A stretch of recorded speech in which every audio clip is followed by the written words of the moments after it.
एक जोरदार थप्पड़ पड़ा। उसने देखा तो उसके सामने पृथ्वी जी खड़े हुए थे। पृथ्वी जी को अपने पैरों पर खड़ा देखकर मेनका के होश उड़ गए। वो अपने मन में बोली, ये बुढ़ा अपने पैरों पर कैसे खड़ा हो गया? कल तक तो ये व्हीलचेयर पर था। तभी पृथ्वी जी मेनका को देखकर मुस्कुराते हुए बोले, क्या हुआ मेनका? मुझे अपने पैरों पर खड़ा देखकर तुम्हें यकीन नहीं हो रहा क्या? लेकिन मेनका ने उनकी बात का कोई जवाब नहीं दिया। तभी दिग्विजय जी ने हैरानी से पृथ्वी जी को देखा और उनके गले लगते हुए बोले, पृथ्वी मेरे दोस्त, तुम ठीक हो गए? वहीं पृथ्वी जी भी दिग्विजय जी के गले लगे और अपनी आंखों में आए हुए आंसू को पोंछते हुए बोले, हाँ मेरे यार, मैं ठीक हो गया। तभी मेनका धीरे से बोली, नहीं, ये नहीं हो सकता, तुम ठीक नहीं हो सकते। तुम अपने पैरों पर कैसे खड़े हो? मेनका की आवाज सुनकर पृथ्वी जी ने उसे गुस्से भरी नजरों से देखा और बोले, बताता हूँ मेनका कि मैं कैसे ठीक हुआ। ये बोलकर पृथ्वी जी ने रुद्राक्ष की तरफ देखा और उसे इशारे से अपने पास बुलाया। रुद्राक्ष उनके पास आकर खड़ा हो गया तो पृथ्वी जी उसके गले लगते हुए बोले, तुम्हारा बहुत बहुत शुक्रिया रुद्राक्ष बेटा, आज तुम्हारी वजह से ही हम बिल्कुल सही सलामत खड़े हैं। उनके ये बोलते ही मेनका हैरानी से रुद्राक्ष को देखने लगी। तभी रुद्राक्ष मुस्कुराते हुए बोला, आपको क्या लगा था? चाल चलना सिर्फ आपको ही आती है। उसने पृथ्वी जी की तरफ देखा और बोला, मैंने दादाजी की आंखों में एक तरह का दर्द और आंसू देखे थे, जिससे मैं समझ गया था कि इन्हें ऐसा बहुत कुछ पता है जो तभी बाहर आ सकता है जब ये ठीक होंगे। इसलिए मैंने खुद से आपकी नजरों से बचा के दाद आजी की दवाइयां बदलवाईं और मैंने अपने खास नौकर को दादाजी की निगरानी में रखा, जिसने उनका ध्यान रखा और उनको वो दवाइयां दी जिससे वो जल्द से जल्द सही हो सके। और देखिए, 6 महीने के इलाज के बाद दादाजी अपने पैरों पर बिल्कुल सही सलामत खड़े हैं। ठीक तो ये पिछले महीने ही हो गए थे, लेकिन आपकी सच्चाई जो बाहर लाने थी, उसके लिए मैंने दादाजी से कहा कि वो बीमार होने का नाटक करे, ताकि से आप खुद अपने किए हुए सारे गुनाहों को कबूल करें, वो भी सबके सामने। तभी पृथ्वी जी बोले, शक तो मुझे इस पर उसी दिन हो गया था जब मैंने उस आदमी को अपने घर में देखा था जिसने आराध्या को अगवा किया था।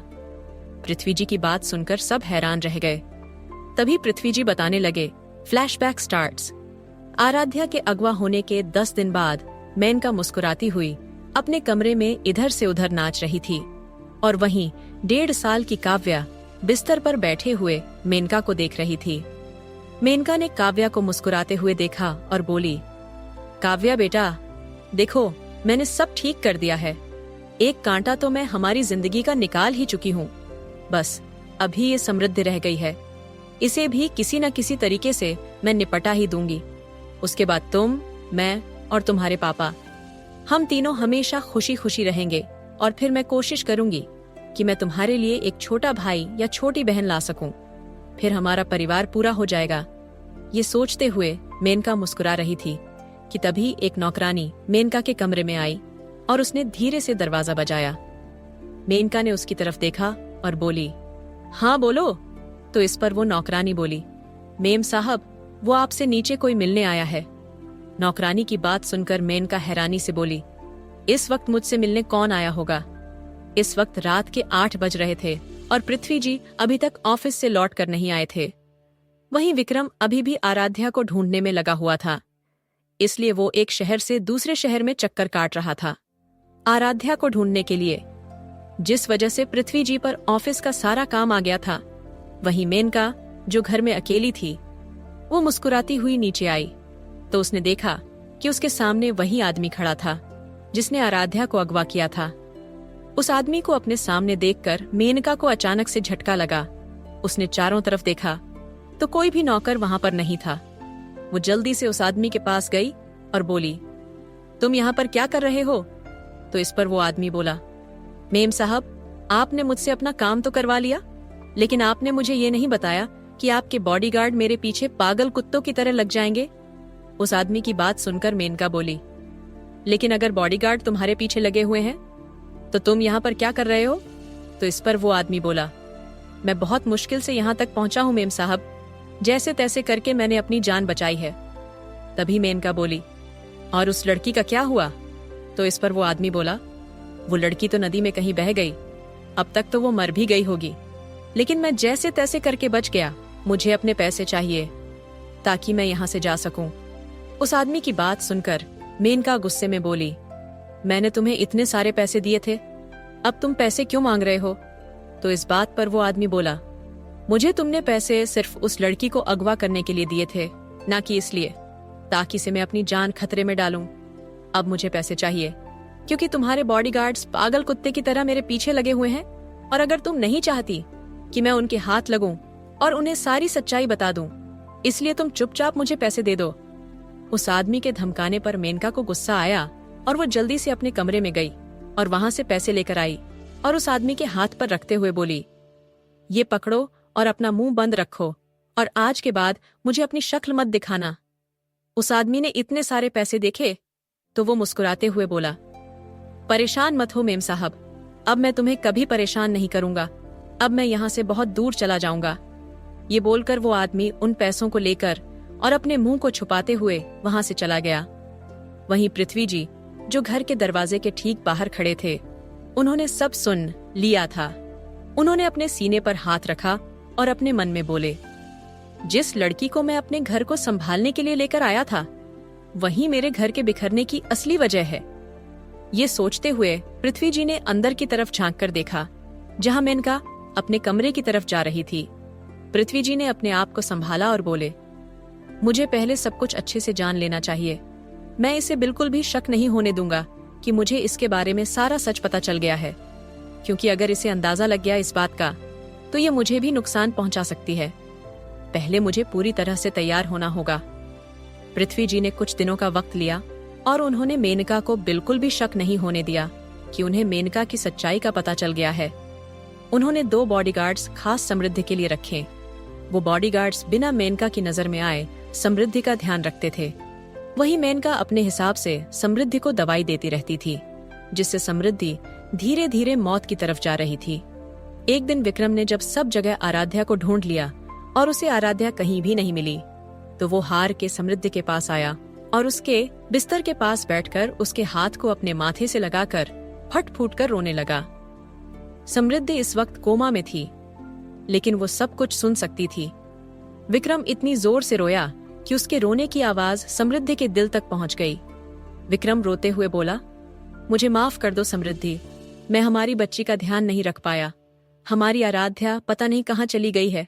पिछले 15-20 दिनों से मैं उसे ढूंढ रहा हूँ, लेकिन वो मुझे अभी तक नहीं मिली। ऐसी कोई जगह नहीं है जो मैंने ना देखी हो उसे ढूंढने के लिए। ऐसा कोई शहर नहीं जहां मैंने उसका पता ना किया हो, लेकिन वो मुझे कहीं नहीं मिली समृद्ध। मैंने हर वो जगह तलाशी जहां मुझे लगा था कि वो होगी, पर हमारी बच्ची हमसे अब बहुत दूर जा चुकी है। अब तो मुझे भी लगता है कि शायद वो इस दुनिया में है ही नहीं। ये बोलकर विक्रम जोर से रोने लगा। वहीं समृद्धि के हाथों की उंगलियां हिलना शुरू हो गईं, पर विक्रम का ध्यान इस बात पर था ही नहीं। वो तो अपने दुख में दुखी था और अपने दुख को समृद्धि के साथ बांट रहा था। तभी अचानक से एक नौकर समृद्धि के कमरे में आया और विक्रम से बोला, छोटे मालिक, आपसे मिलने के लिए कोई नीचे आया है। विक्रम ने बहुत मुश्किल से खुद को संभाला और उस नौकर से बोला, मैं अभी आता हूं। उसने समृद्धि के हाथ को चूमा और बोला, हो सके तो मुझे माफ कर देना समृद्धि, मैं हमारी बच्ची को बचा नहीं पाया। ये बोलकर विक्रम ने उसके हाथ को नीचे रखा और कमरे से बाहर चला गया। वहीं समृद्धि के हाथ अचानक से कांपने लगे। उसके दोनों हाथों में कपकपाहट होने लगी। समृद्धि के दिमाग में एक ही बात चल रही थी, मैं हमारी बच्ची को नहीं बचा पाया समृद्धि, मुझे माफ कर दो, हमारी आराध्या अब नहीं रही। समृद्धि के कानों में यही गूंजने लगा।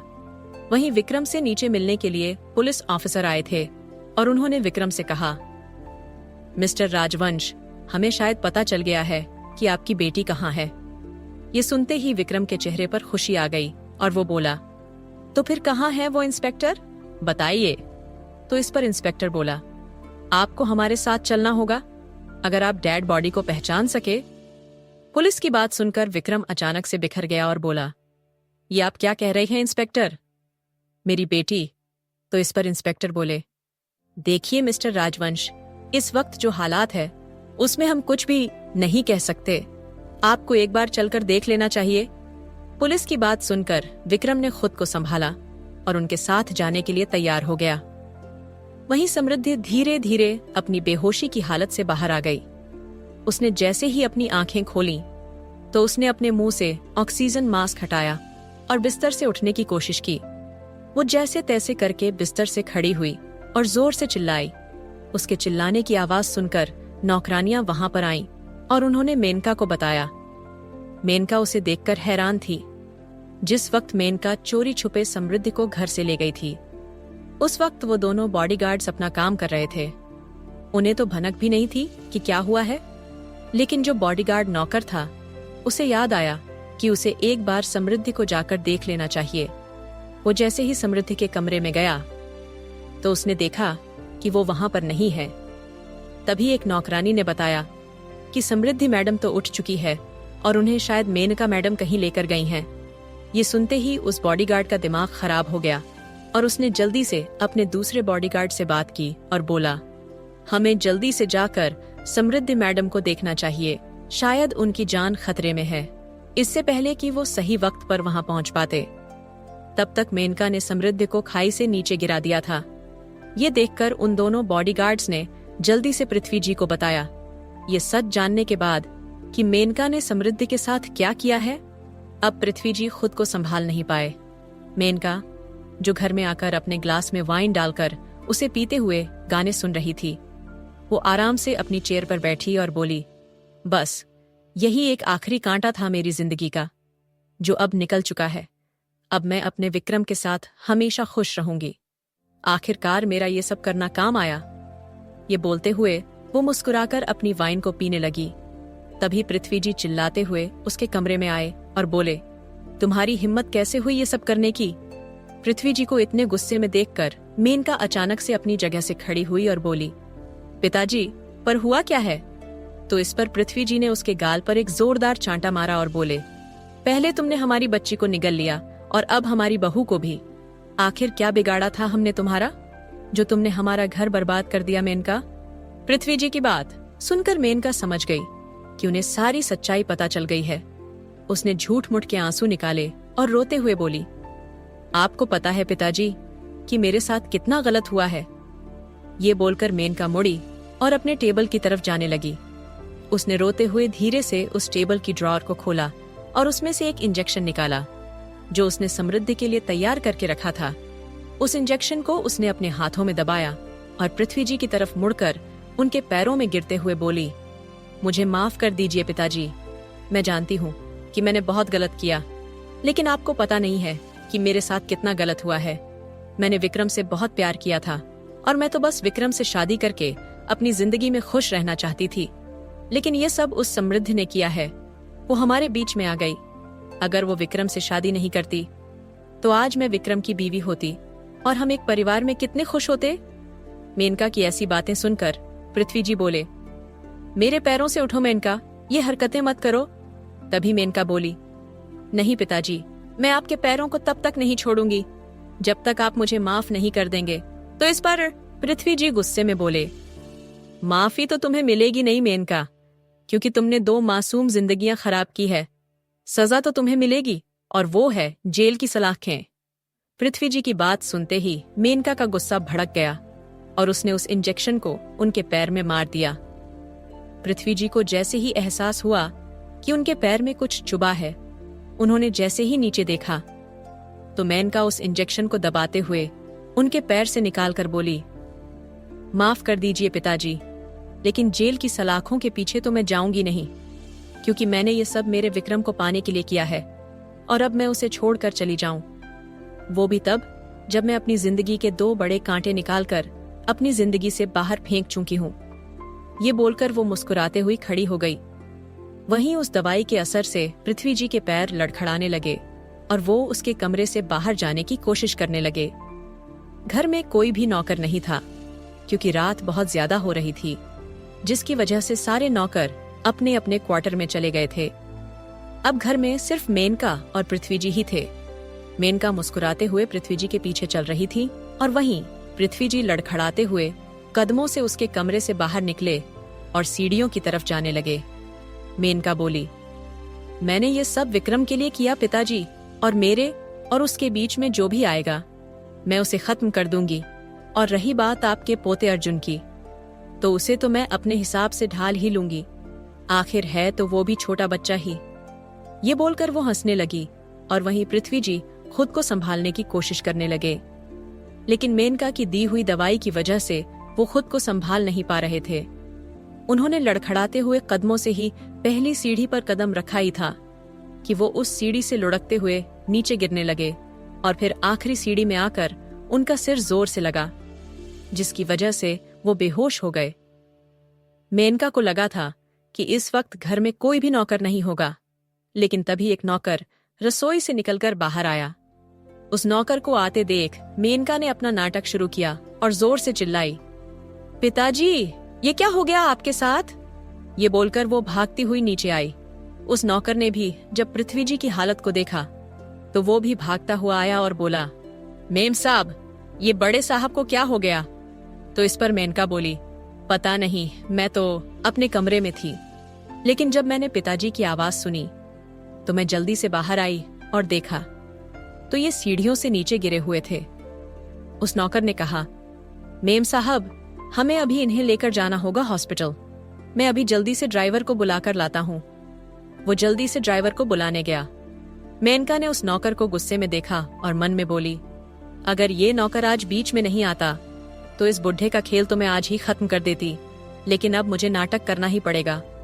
ये सोचते हुए मेनका पृथ्वी जी को घूर कर देखने लगी। अब क्या होगा आगे? आखिर क्या करेगी अब मेनका? जानने के लिए सुनते रहिए मेरे प्यार की तो इंतहा। वो लोग जल्दी से पृथ्वी जी को अस्पताल लेकर गए और उन्हें एडमिट किया।